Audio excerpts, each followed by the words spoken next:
Buenos días. Quiero en primer lugar agradecer al doctor William Puche por la invitación a esta decimocuarta edición de su curso bienal de actualización en reumatología. Quiero compartir con ustedes algunos conceptos acerca de las medidas farmacológicas y el seguimiento en esclerosis sistémica. Entonces, la conferencia vamos a dividirla en dos partes, lo que es el tratamiento farmacológico y lo que es el seguimiento de los pacientes con esta entidad. Para partir, digamos que quiero presentarles este trabajo para ver cuál es nuestra realidad en una cohorte de pacientes de nuestro centro, la Clínica Universitaria Bolivariana y de la Universidad Pontificia Bolivariana. Este trabajo fue hecho con estudiantes de medicina de la Escuela de Ciencias de la Salud, de la UPB, y nuestro grupo de investigación y de trabajo en la clínica. Fue publicado en la revista Colombiana de Reumatología del año pasado y es una cohorte de 44 pacientes con esclerosis sistémica, y lo que pretendíamos era caracterizar desde el punto de vista clínico principalmente y paraclínico a estos pacientes. ¿Qué encontramos? Si uno aplica los criterios 2013 ACR EULAR, pues el 40% de los pacientes cumplían el criterio mayor de la esclerosis cutis proximal a las articulaciones metacarpofalángicas. También encontramos en un porcentaje importante de complicaciones microvasculares, como las úlceras digitales y las pitting scars, y el 100% de los pacientes tenían como evento centinela clínico el fenómeno de Raynaud.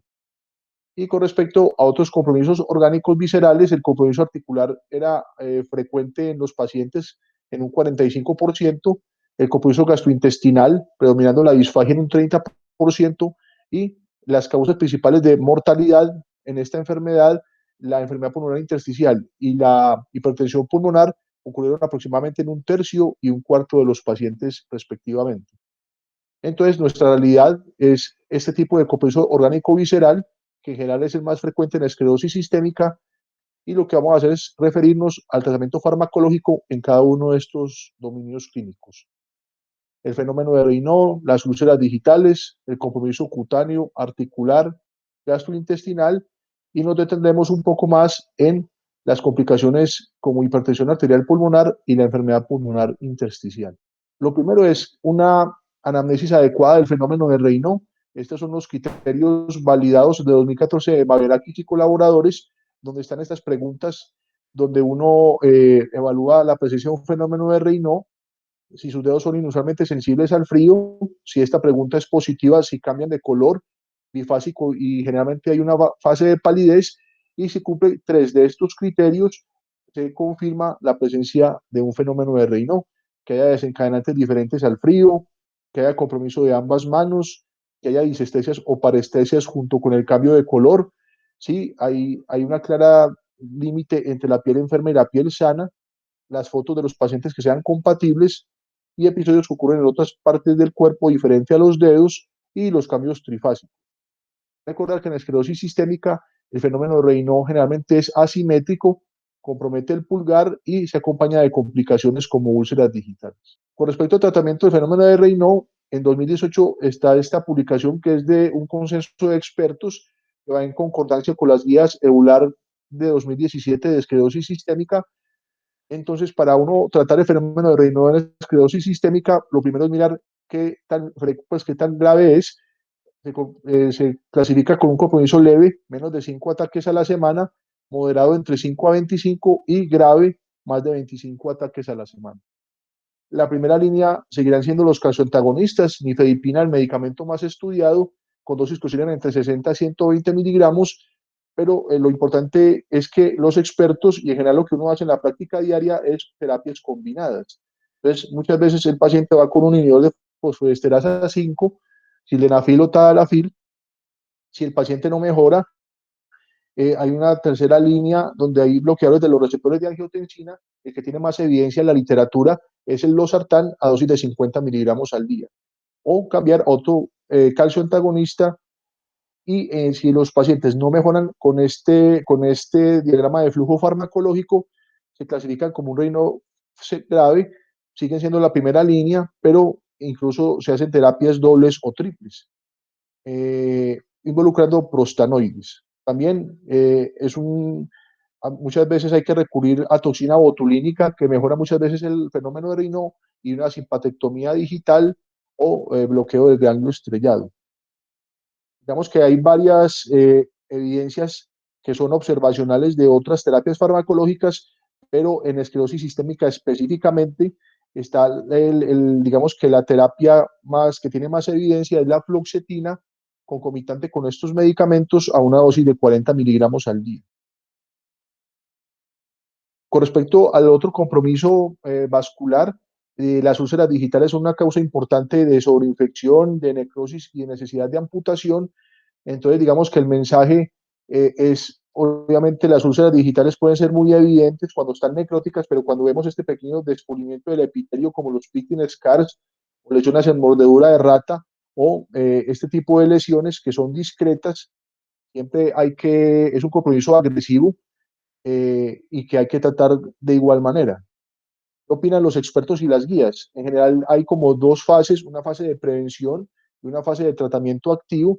La primera línea sigue siendo, al igual que el fenómeno de Raynaud, los calcioantagonistas y se combina con un inhibidor de fosfodiesterasa 5.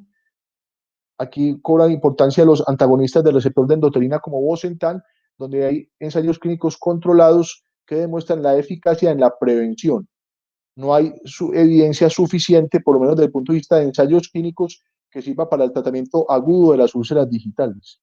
También los prostanoides, pues en nuestro medio hay un problema con los prostanoides porque no tenemos un prostanoide que es el hilopros, pero que es nebulizado, no tenemos prostanoides venoso, excepto el alprostadil.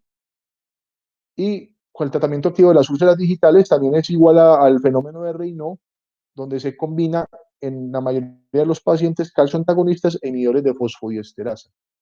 Entonces, es muy importante tener este abordaje agresivo combinado para evitar complicaciones como infección, necrosis y amputación. Con respecto al compromiso cutáneo, pues realmente la herramienta que tenemos para tomar la decisión terapéutica es el puntaje de Rodnan modificado. Es un puntaje en el cual se seleccionan varias partes del cuerpo, la cara, los brazos, los antebrazos, las manos, muslos, piernas y pies, también la parte de tórax anterior y abdomen, evitar hacer el Rodnan cerca de superficies extensoras porque pues obviamente la consistencia de la piel cambia y uno hace un puntaje de 0 a 3. Digamos que generalmente uno trata de hacer un Rodnan y cuando logra un capa de 0.7 con los expertos, pues digamos que está calificado en Rodnan, pero creo que se puede hacer, digamos, clínicamente, los colegas en reumatología, hacer su propio Rodnan para tomar las decisiones. Entonces, digamos que es una escala muy cualitativa, donde hay engrosamiento de la piel leve, moderado o grave. Les voy a mostrar más o menos unas fotos, cómo uno lo calificaría. Entonces, digamos que aquí uno puede hacer una arruga fina de la piel y no aprecia engrosamiento de la piel. Hay una forma leve donde se puede detectar y uno puede hacer un pliegue entre dos dedos, pero empieza a notar como edema de la dermis. Lo otro es ya un cambio moderado, donde no se puede hacer una arruga de la piel y que da dificultad de hacer como el pliegue, y a una forma pues que sería la forma grave, donde es imposible hacer, eh, digamos que la arruga de la piel entre dos dedos. Entonces uno califica esto utilizando esta escala, hace la suma final y digamos que le da este resultado. Hay que tener presente que muchas veces, sobre todo en las manos, hay una esclerosis cutis que es irreversible. Lo que uno ve es que haya edema de la dermis para poder calificar positivo ese puntaje. Entonces aquí lo clasifican en tres valores: 10, de 10 a 24 y más de 32 o más, donde sigue siendo la primera línea metotrexate, a dosis pues obviamente óptimas entre 15 a 20 miligramos, y muchas veces si la esclerosis cutis no mejora, es decir, si en cada visita uno no logra una mejoría del 20% en ese puntaje de Rodnan, uno agrega otro medicamento. La evidencia apunta hacia micofenolato mofetil. Si tiene una esclerosis cutis más importante, pues hay una línea importante que es la ciclofosfamida endovenosa, y digamos que si es una esclerosis cutis grave, en vez de ser la primera línea metotrexate, cambia a micofenolato, dosis que oscilan entre 2 a 3 gramos, siendo más consistente la dosis de 2 gramos al día. Y aquí emergen otras alternativas, aparte de metotrexate y ciclofosfamida, que es el trasplante autólogo de células madre, Nosotros tenemos una experiencia, pues, digamos, de grupo aproximadamente con 6 pacientes, obviamente sin compromiso cardiopulmonar, y digamos que hay una mejoría muy importante del puntaje de Rodnan modificado a corto plazo. Con respecto a otro compromiso orgánico importante que es el compromiso articular, pues similar al compromiso cutáneo, el metotrexate es la primera línea de tratamiento y a diferencia de otras enfermedades autoinmunes sistémicas donde se utiliza con frecuencia glucocorticoides y antimaláricos, pues en esta enfermedad se puede utilizar en artritis por esclerosis sistémica a dosis bajas, en el resto de las complicaciones no sirve y tener mucho cuidado con dosis mayores a 15 miligramos de prednisolona por el riesgo de crisis renal. También, digamos que aquí emerge rituximab o tocilizumab, que tal vez rituximab pueda tener también una evidencia en este compromiso cutáneo cuando no responde a ciclofosfamida, habría un punto intermedio donde rituximab podría ser útil, o tocilizumab para el compromiso, en este caso, de articular inflamatorio en esta enfermedad. El compromiso gastrointestinal, vimos en nuestra cohorte que es un compromiso frecuente y que genera mucha morbilidad. Entonces, hay 3 tipos de compromiso gastrointestinal en esclerosis sistémica. Digamos que un compromiso gastrointestinal superior con reflujo gastroesofágico y dismotilidad, donde se dan dosis altas de inhibidores de bomba de protones y muchas veces, casi en el 100% de los pacientes, hay que combinarlo con un prokinético. Hay varios, digamos, que se pueden utilizar comúnmente como se utilizan en las dispersias, en el reflujo gastroesofágico. Aclarar que hay un RCT específico de prucalopride en esclerosis sistémica que se puede utilizar entre 1 a 2 miligramos al día y los pacientes mejoran sintomáticamente de manera importante. Si hay dilatación esofágica, pues si hay estrechez esofágica, se pueden hacer dilataciones endoscópicas y puede haber, es tener que recurrirse a cirugía de reflujo. El compromiso de intestino delgado, sobre el crecimiento bacteriano, que generalmente con antibióticos de amplio espectro y cursos y se van cambiando, si hay pseudoobstrucción, sean prokinéticos, y si hay ectasia vascular antalgástrica o estómago en sandía, que puede ser una causa importante en estos pacientes de anemia ferropénica, se utiliza el argón láser. Obviamente esto genera desnutrición, donde se da suplementos nutricionales o cuando es muy grave se pueden hacer cirugías o nutrición parenteral total. Y si hay un compromiso anorrectal o de colon con constipación, pues los laxantes. Y si hay incontinencia fecal, biofeedback o marcapasos en sacro para controlar el esfínter anal.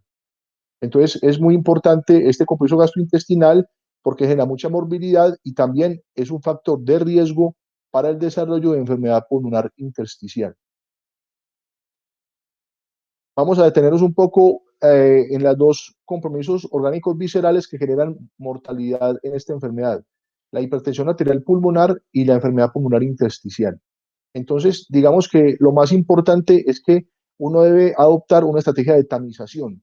No tiene muchas veces ningún sentido cuando el paciente tiene una falla cardíaca derecha, un cor pulmonale, digamos que es muy claro este diagnóstico, pero como pueden pasar varios años y el paciente estará asintomático, uno debe hacer una estrategia de tamización para una detección temprana.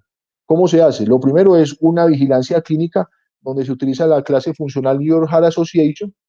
A todos los pacientes cada año se sugiere pedirles una ecocardiografía transtorácica que ya vamos a interpretar y las pruebas de función pulmonar, porque cuando hay una capacidad vital forzada normal y una caída importante aislada de la difusión de monóxido de carbono, esto es un hallazgo muy sugestivo del desarrollo de hipertensión arterial pulmonar.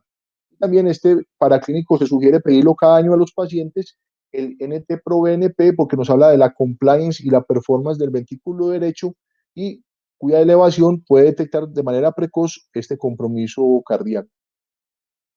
Entonces, ¿por qué es importante estrategia de tamización? Cuando uno hace esto de manera rutinaria, es decir, pedir los pacientes cada año estos paraclínicos y no hacerlo orientado por síntomas, esto tiene un impacto en la mortalidad. Miren que la supervivencia, cuando se hace la pesquisa de hipertensión arterial pulmonar, solo guiada por síntomas, la sobrevida es muy pobre a 8 años comparada con una estrategia de tamización. Cuando vemos una ecocardiografía, pues digamos que uno trata de interpretar la presión sistólica de la arteria pulmonar y con eso decidir tratamiento. Recuerden que eso es una medida subrogada, muy observador dependiente. Entonces, digamos que aunque uno requiere muchas veces un manejo interdisciplinario con cardiología o neumología, pues creo que como son nuestros pacientes de esclerosis sistémica, uno tiene que mirar un poquito más allá de lo que normalmente mira como la fracción de eyección, si hay valvulopatía, si hay disfunción sistólica, si hay derrame pericárdico, y hay algunas variables importantes. Lo primero es el jet de regurgitación tricuspidia, que esto siempre lo reportan en la parte de la ecocardiografía de la válvula tricúspide y lo reportan en metros por segundo o en centímetros por segundo. Cuando es menos de 2.8, la probabilidad de hipertensión arterial pulmonar es muy baja. Cuando está en más de 2.9, el paciente tiene una alta probabilidad o una probabilidad intermedia y debe ser llevado a un cateterismo cardíaco derecho, sin prueba de vasorreactividad. Entonces es muy importante fijarse no en la presión sistólica de la arteria pulmonar, sino en el jet de regurgitación tricuspidia. Y también cuando no es medible, por ejemplo, hay que buscar otros signos ecocardiográficos que uno, si se detiene un poco, pues están en los reportes de la mayoría de las ecocardiografías. Uno es los diámetros del ventrículo derecho y el ventrículo izquierdo. Mira que no sea mayor el diámetro del ventrículo derecho, que no haya un aplanamiento del septum interventricular. Muchas veces reportan el diámetro de la arteria pulmonar si es más de 25 o si hay una área de la aurícula derecha mayor a 18, son hallazgos que refuerzan estos pacientes de tener una hipertensión arterial pulmonar. Entonces, lo más importante es evaluar el jet de regurgitación tricuspidia y estos signos indirectos de hipertensión pulmonar ecocardiográfica. Digamos que cuando uno mira las recomendaciones, entonces si uno hace una difusión de monóxido de carbono mayor del 80%, pues la probabilidad es muy baja. Se recomienda entonces hacer una ecocardiografía anual que da riesgo alto o intermedio. El paciente debe ser llevado a cateterismo cardíaco derecho. Si tiene una difusión de menor de 80%, pues uno mira la ecocardiografía, puede aplicar también esta relación capacidad vital forzada sobre DLCO, y si da más de 1.6, eso es un predictor de hipertensión arterial pulmonar, y si este NT-proBNP tiene más de 2 veces el límite superior. Cualquiera de estas características, más una difusión menor al 80, el paciente debe ser llevado a un cateterismo cardíaco derecho. Si encontramos en ese cateterismo cardíaco derecho una presión de media de la arteria pulmonar igual o mayor a 20 milímetros de mercurio, una presión en cuña menor o igual a 15 y una resistencia vascular pulmonar igual o mayor a 3 unidades UD, el paciente tiene una hipertensión arterial pulmonar y hay que tratarlo. No debemos o no se sugiere tratar pacientes basados en la ecocardiografía, porque hasta el 50% de los pacientes que supuestamente tienen aumento de la presión sistólica de la arteria pulmonar y se les hace cateterismo no tienen hipertensión pulmonar.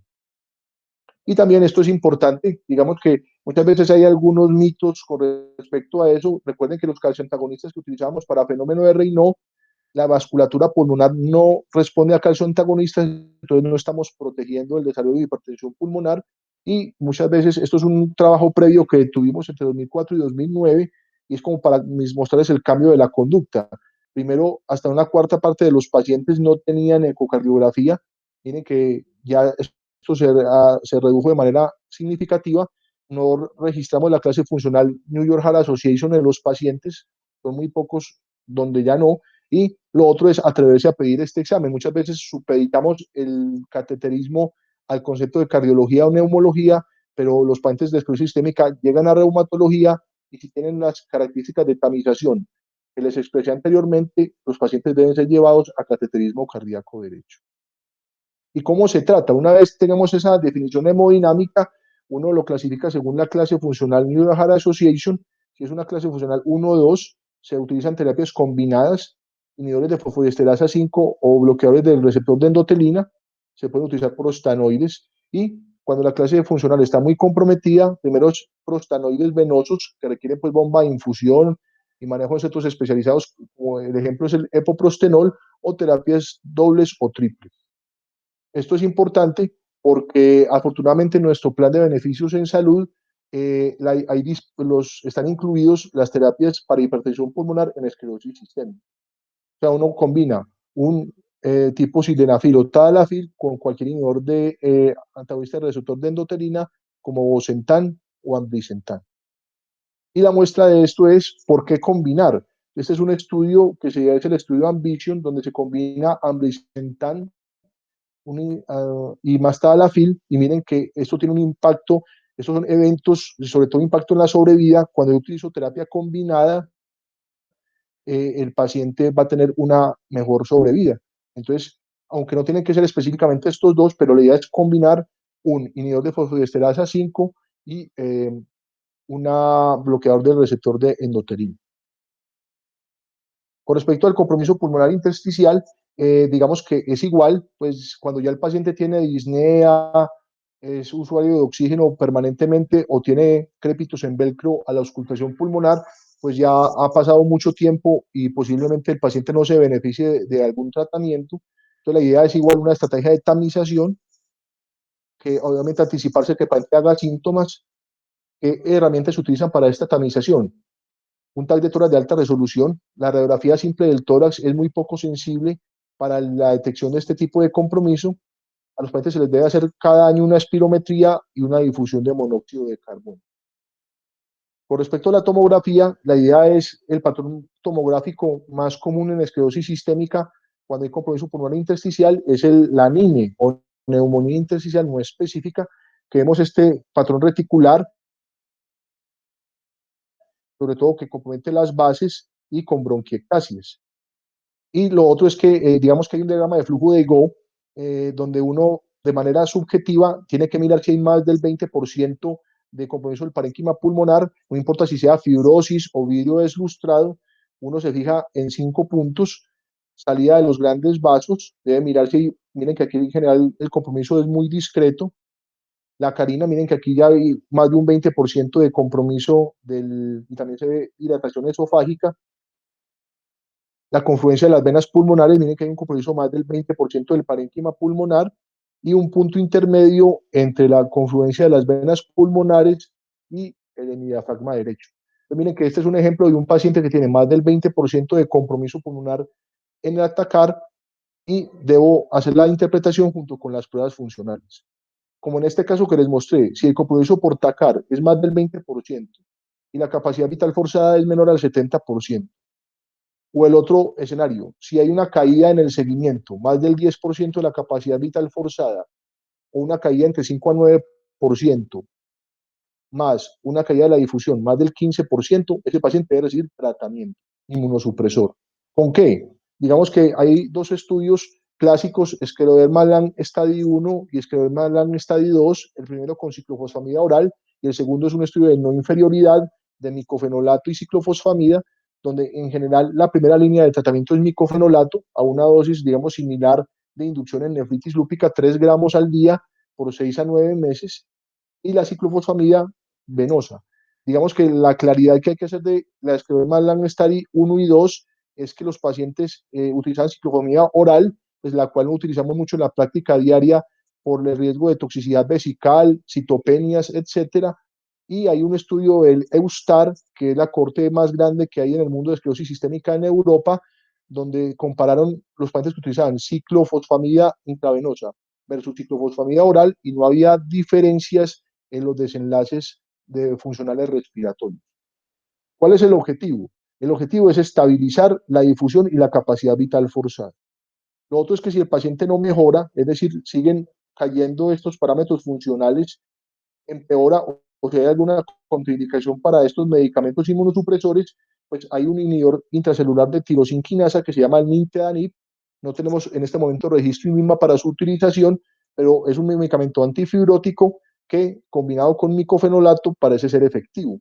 Hay estudios solo de nintedanib y, por ejemplo, pues en Europa es un medicamento tal vez de primera línea junto con los inmunosupresores para utilizar.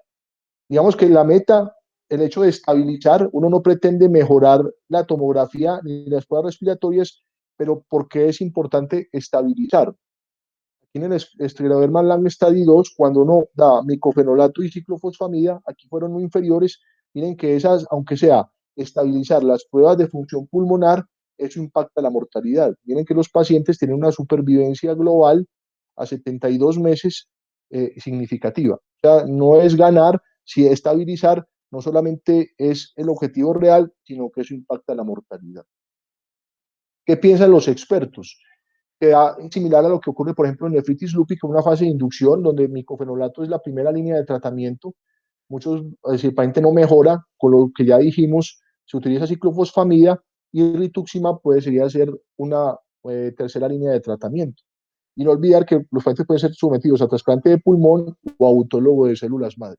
Y después de 6 a 9 meses se utiliza micofenolato mofetil a una dosis inferior, aquí era 3 gramos, aquí van a ser 2 gramos, o se puede utilizar azatioprina. O muchas veces se da ciclofosfamida en una tercera línea, pero normalmente los pacientes tienen suficiente con micofenolato y azatioprina.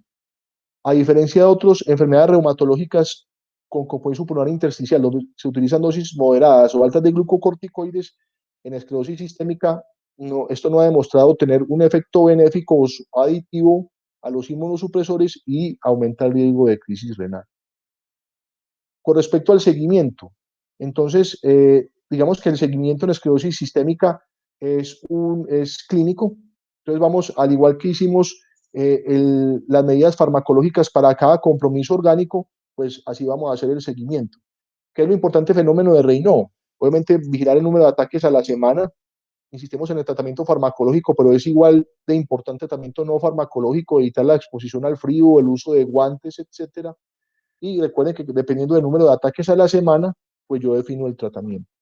La presencia de úlceras digitales a veces son muy evidentes, pero mirar esos pulpejos de manera muy cuidadosa, que no estemos presentes ante la presencia de pitting scars o lesiones en mordedura de rata. Si hay compromiso cutáneo, el puntaje de Rodnan modificado, que debe hacerse en cada visita, y por lo menos cada 3 meses debe haber una mejoría en ese puntaje del 20%.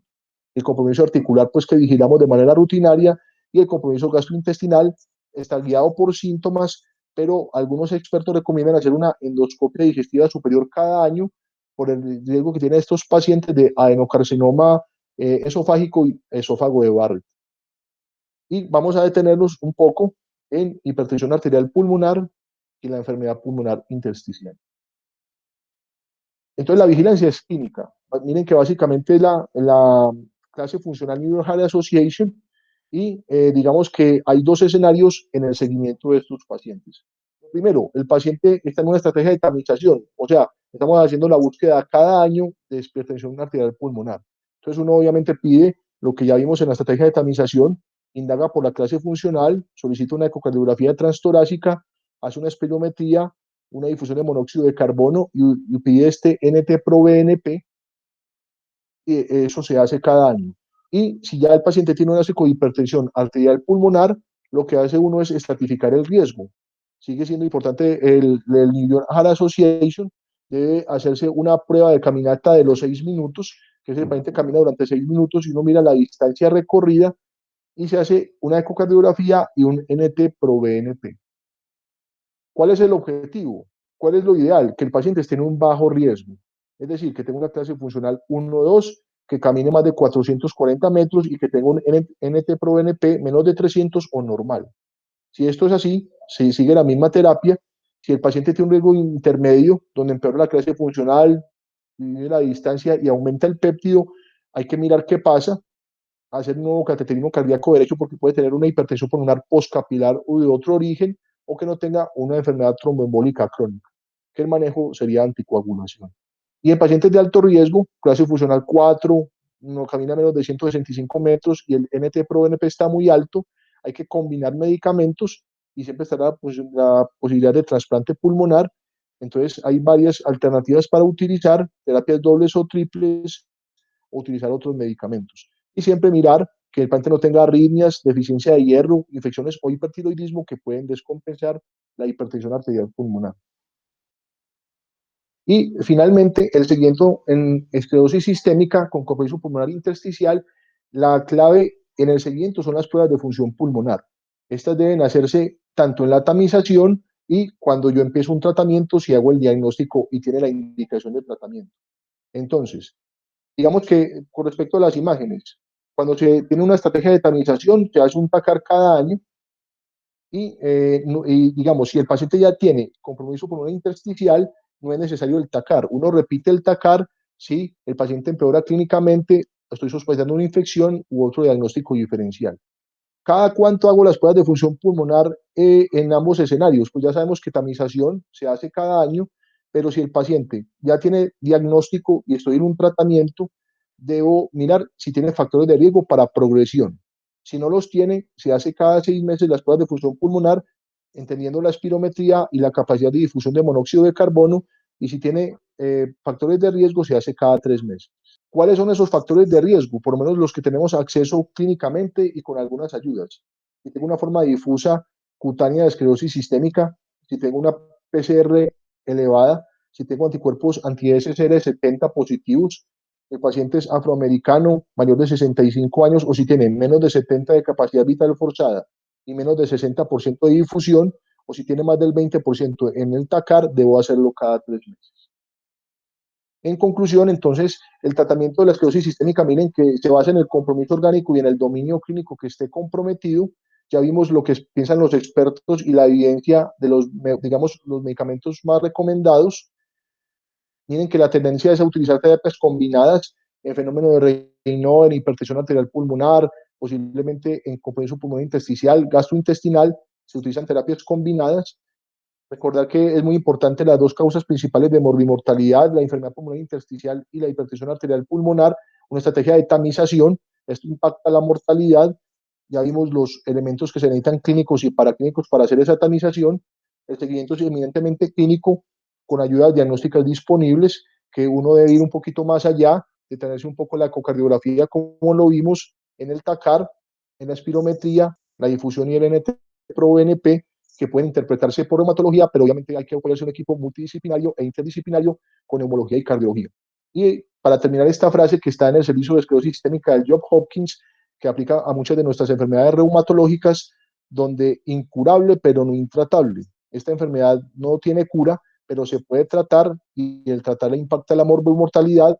A veces con esta enfermedad hay un sentimiento de frustración cuando el paciente ya tiene un cor pulmonar o tiene fibrosis pulmonar, pero miren que uno puede anticiparse muchos años a este compromiso orgánico visceral y mejorar la calidad de vida de los pacientes. Muchas gracias.